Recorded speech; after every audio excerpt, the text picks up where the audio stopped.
네, 에스겔서 44장 말씀입니다. 지금 43장에서 하나님이 성전에 임재하신다는 약속의 말씀이 있었는데, 이제 44장에서 46장까지는 이 임재하시는 하나님께 이스라엘 백성이 어떻게 제사를 드릴 것인지, 어떻게 예배를 드릴 것인지를 이제 기록하고 있습니다. 그 첫 시작 부분인데요. 먼저 이제 하나님께서 이 성전에 동쪽문으로 임하셨다라고 이제 앞에서 43장에서 말씀하셨는데, 동쪽문으로 임하신 후에 하나님께서 이제 첫 번째로 하시는 말씀은 그 동문을 닫아두라, 이런 말씀을 명령을 하시죠. 왜 동문을 닫아두라고 하시는가? 그것은 그곳이 이제 거룩한 곳이다는 그런 의미가 첫째는 있죠. 그래서 그 동문에 아무도 들어오지 말라, 그쪽으로는 하나님의 거룩한 곳이니까 이제 그런 뜻에서 의미가 있고요. 또 중요한 의미는 이 하나님께서 문을 닫아 두심으로써 이제는 떠나지 아니하시겠다, 영원히 함께 하시겠다 하는 그런 선언이죠. 원래 동문은 하나님의 출입구나 마찬가지입니다. 옛날에 이스라엘 백성이 잘못했을 때는 동문에서 떠나셨던 그 하나님께서 이제 동문으로 들어오시며 동문을 폐쇄하라, 더 이상 떠나지 아니하고 영원히 너희와 함께 하시겠다, 이제 그러한 하나님의 약속이지요. 하나님께서는 우리와 함께 하시고, 임마누엘, 우리 예수님이 이 땅에 오시고 영원히 함께 하십니다. 제자들에게도 마태복음 28장 20절에 내가 영원히 너희와 함께 할 것이다, 이런 약속을 하지 않습니까? 그래서 우리가 예수님을 믿는 우리는 하나님은 항상 우리가 영원토록 함께 하신다는 그런 믿음을 이제 가져야 하겠습니다.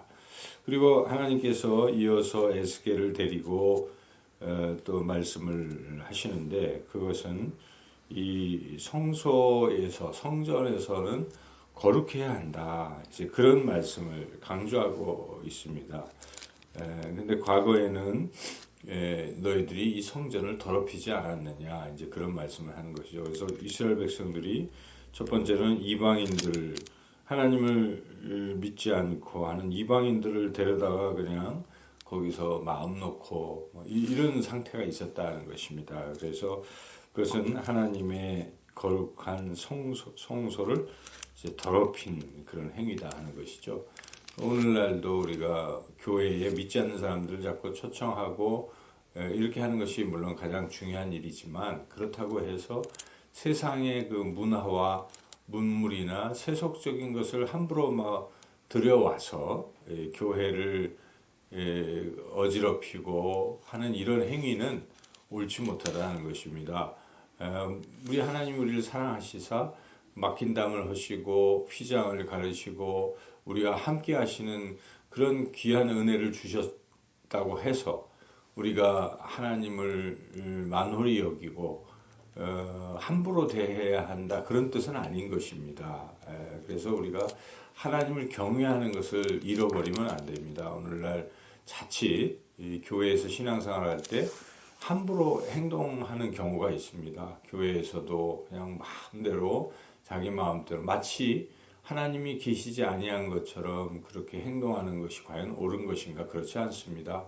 우리가 하나님의 사랑과 은혜 속에서 감사하고 기뻐하고 즐거워하는 것은 옳지만, 그렇다고 해서 그 경건함을 잃고 하나님 앞에서도 함부로 말하고 함부로 행동하고 하는 것은 옳지 못한 것이죠.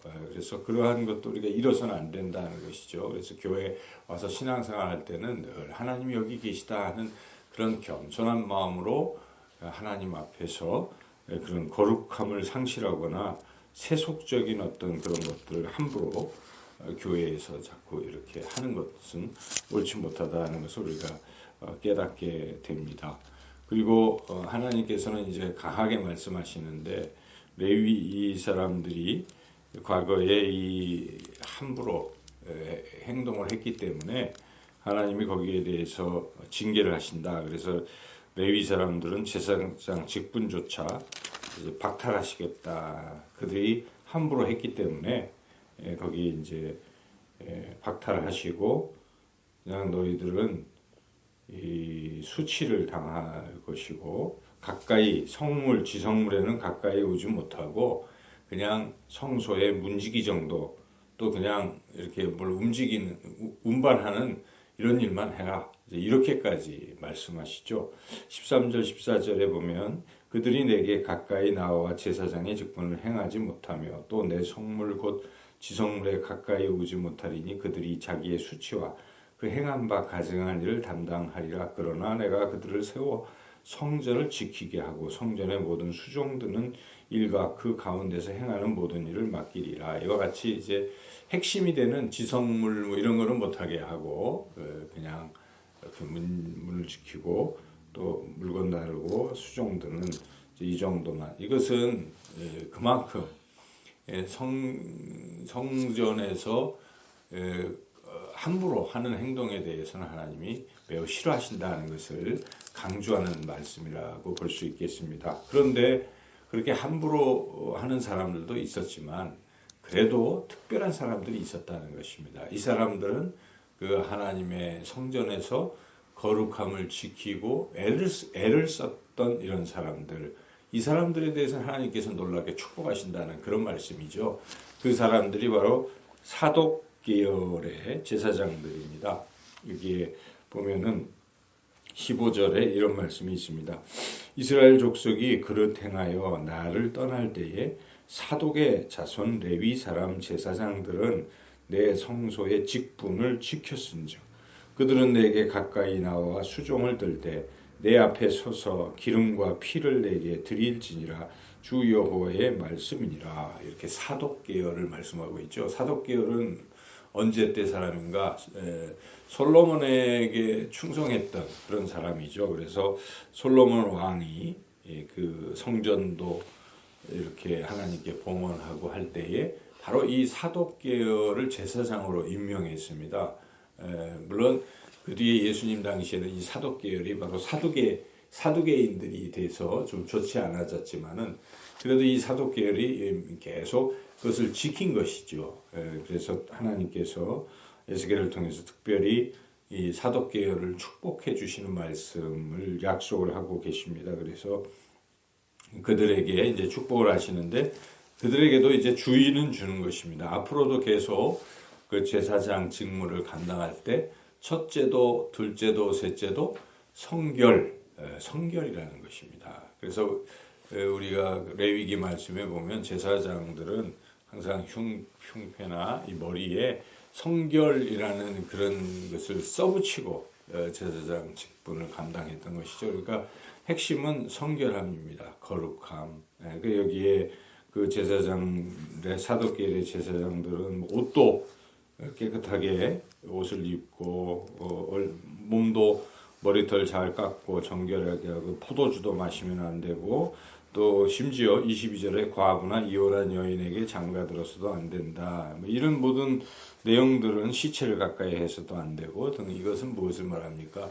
거룩해야 한다는 것입니다. 그러므로 우리가 하나님의 성전에서 주의 직분을 맡은 사람들은 물론 목회자는 가장 그런 성결함을 힘써야 되겠지만 또 직분자들이 있지 않습니까? 교회에 직분 맡은 이런 분들은 더욱 성결한 그런 모습으로 주의 일에 봉사해야 합니다. 만약 직분자가 거룩함을 상실하면 하나님 매우 싫어하신다는 것을 우리가 기억해야 하는 것이죠.